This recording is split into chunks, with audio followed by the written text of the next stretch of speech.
Hey, what's up everybody? I did not intend to make this video today, but after exploring around a little bit, I think it's going to be a special treat.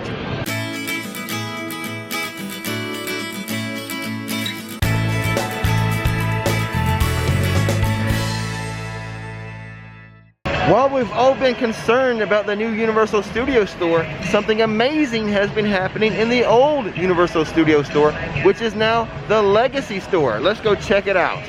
And just to give you a point of reference as to where the Legacy Store is located, there's the entrance to City Walk, there's the new store they're building, and then right over here, the Legacy Store. Kind of by, Big Fire. And here it is, we can see by the signage, the new Universal Legacy Store. And here to welcome us into the store, a couple of gargoyles from the original arches that were here at Universal Studios. They used to be placed to the left and the right of those arches, but now, here to welcome you into the Legacy Store. Now, I've already been into this Legacy Store. I found it almost overwhelming, but we'll go in there and I'll just start showing you all the cool stuff there is. I was told anything that had one of these tags was worth noting. So that's gonna be our first thing to do, walk around, check out the tagged items. And this tag just happened to be attached to a fly pod that was used in the horror makeup show inside of Universal Studios. And I should note, unfortunately, these tagged prop items are not for sale. And speaking of that fly pod, here's a picture of it in use in the horror makeup show. This next prop is a Doombot that was used in the Amazing Adventures of Spider-Man store. You'd think it'd be from Dr. Doom, but it's not. It is from the Spider-Man store. This is a metal safe used in the repository. And also, I would like to mention the walls are adorned with these old classic photos of Universal Studios. Hanging on this wall near the entrance, we have an Egyptian sarcophagus lid, just the lid. And on the shelf next to the sarcophagus, we have a bust of Alfred Hitchcock and a picture of the old Psycho house that used to be on property here, and also a little picture of the old Confrontation ride. On this shelf we have some pictures of the construction, but I want to point out this picture over here. In this picture we can see the two gargoyles that we saw at the entrance to this store. There they are, and that's what the old arches used to look like. It's backlit, so I don't know if it's going to show up too well. Plus, it's up really, really high. But this is a Animal Actors stage concept model, the original model. And most of the top shelves in this store are kind of dedicated just to props, just for theming of the store. Like up here, we have a bust of Frankenstein and the creature from the Black Lagoon, along with some cool old photos of some of the attractions.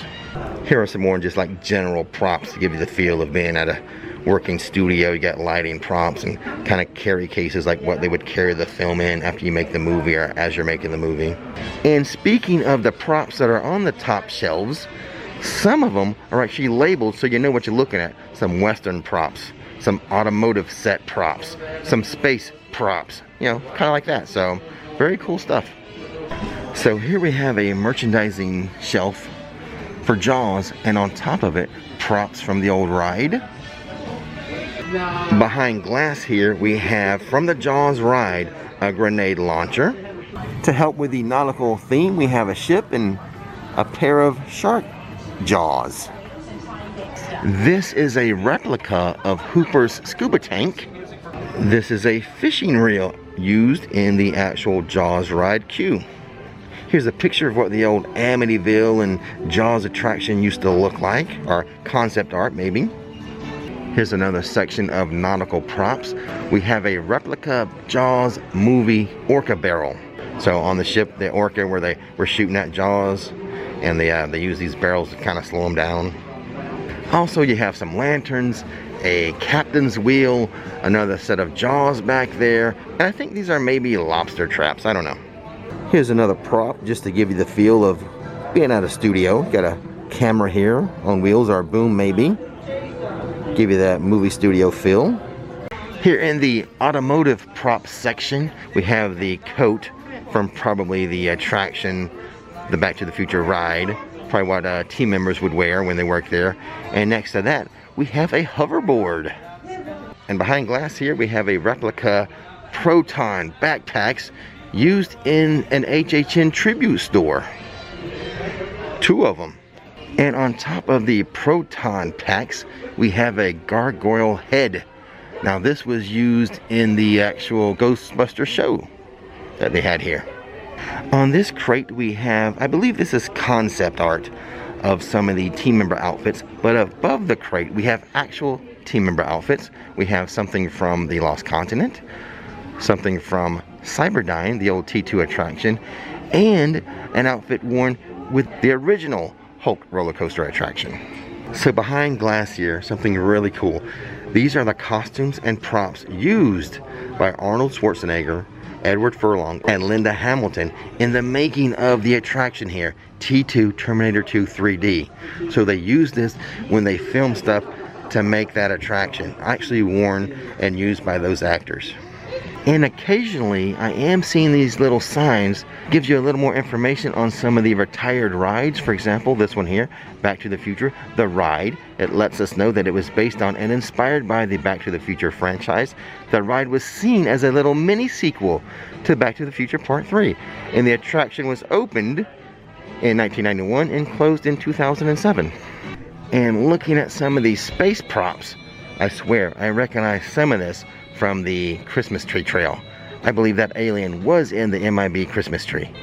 Here's a little plaque or something that kind of commemorates the years 1986 to 1993, some key moments. I like this first one up here, 1986. It says, "Clearing takes place on the swampland purchased by MCA Universal."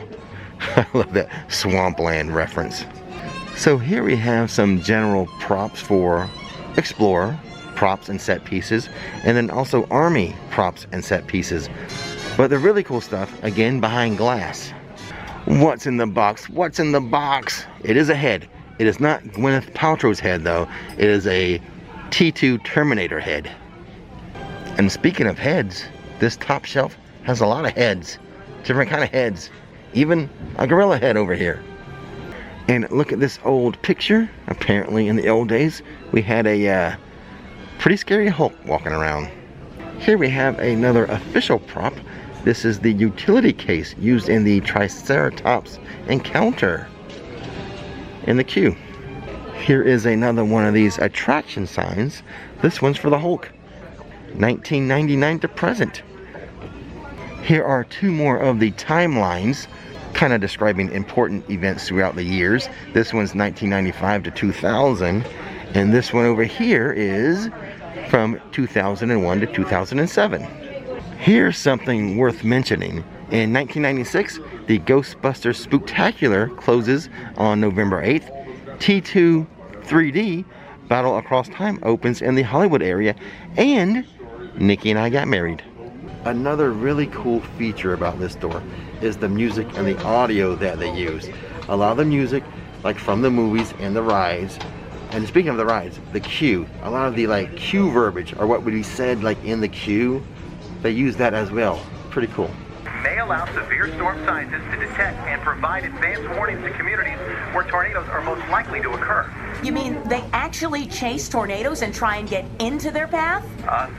That's right, Jessica, and I hope to be there when they, this just in, a twister has touched down in the Wakita area, causing damage to several homes. I'll keep you updated on any new information or details on the situation as it unfolds. Now, back to you. Wow, thanks, Big Bob. We'll be looking forward to hearing back from you. Boy, he's really into this stuff. Better him than me. Well, here's a little chasing music for Bob, courtesy of New Quest Travel, where every trip is like a new quest. So we just heard an example of what's played on the speakers here. That was a faux like radio thing for the attraction Twister. The funny thing is, the radio personalities are real radio personalities that were here in Orlando at the time. Scott McKenzie and Erica Lee from Mix 105. So pretty cool that they use them, and that it's still here in this store today. Here we have, as we listen to Ghostbusters music in the store, clothing, wardrobe from the show they had. Unrelated to Ghostbusters, but some more team member clothing. This is Jimmy Neutron team member wardrobe. So we're on to a different section. The top shelf is going to have mid-century props and set pieces, and then medieval props and set pieces, and Egyptian props and set pieces. Here we have an Egyptian prop box, and on it we have like some pictures representing team member outfits, probably concept art, as well as a photo of the mummy who I guess maybe he walked around as a character back in the day. Here is another prop behind glass and in a box. Again, not Gwyneth Paltrow's head, but this is from the mummy. It is a soldier marquette. Here is another tag prop, a mummy tomb face used in the Revenge of the Mummy queue. And now we have a little section here dedicated to Jurassic Park. Here's an oversized dino egg used in the old dino store, I guess. And then we have some concept art. Here we have a picture of probably one of the engineers or the designers with a model of the Discovery Center. And here's some more concept art for Camp Jurassic. And some photos of some construction. Looks like for the river adventure. So we can see this ramp. This is what takes you up into that building. And then we can see the actual 85-foot drop that your raft goes down. That reaches speeds up to 50 miles per hour, I might add. Well, here's something I find pretty cool and interesting. This is an enchanted oak concept model. I'm guessing for the Lost Continent. Well, check this out. This is pretty cool. A little picture of the old dueling dragons. Here's something from Halloween Horror Nights. A couple of prop payphones used in various HHN houses. Look, you can even see a little blood on it. Here are a couple of newsstands, official props. I like this red one because of the retro feel. It's got the old Universal Studios Florida logo and some of the classic old attractions. I like this yellow one as well, mainly because of the newspaper inside of it, announcing the official opening of Universal Studios Florida. Here is some more team member wardrobe. This is from the old Disaster attraction. I like that it's yellow. That would have been a good place for me to work. There is even some Volcano Bay props in here. This is a Volcano Bay concept model. And hanging from the ceiling here for some reason, a bunch of chairs and a bunch of like lamps and lanterns. Interesting. Here is the last timeline calendar, 2017 to 2021, the last entry. Notes that the Universal Legacy Store opens in City Walk. Here we have TV props and set pieces, this whole top shelf, and then we kind of move on to film and prop set pieces. Here we have a replica of Quint's harpoon gun used in the Jaws queue. Here we have an original, not a replica, but this is an earthquake ride vehicle model. Here we have a model of the Confrontation ride vehicle. This is an original model. These are pretty cool. These are TV monitors made to look like crates, and the crates open up and you see some vintage, like maybe some pre-shows from some of the rides, just some artwork. Some of the props are here, old photos. These are really, really cool. I like that they did this. And at the center of the Legacy Store, they have a personalization department. Embroidery, embossing, engraving, heat press, all can be done here with stuff that you purchase inside of a Legacy Store. Here's a picture of some executives or engineers looking at blueprints, but what's really cool, check out these old-timey movie reels. Those are really cool. Here is a cannon, a prop used in various Halloween Horror Night houses. We have another gargoyle from the Ghostbusters show set. This is an original. This is original to the show. Here's another Jaws prop. This is a screen-used Chief Brody jacket used in the Jaws ride queue. Check out the details on just like random walls. We have this light with a little warning. When light is illuminated, filming is in progress. Something that would be on an actual movie set or in a studio.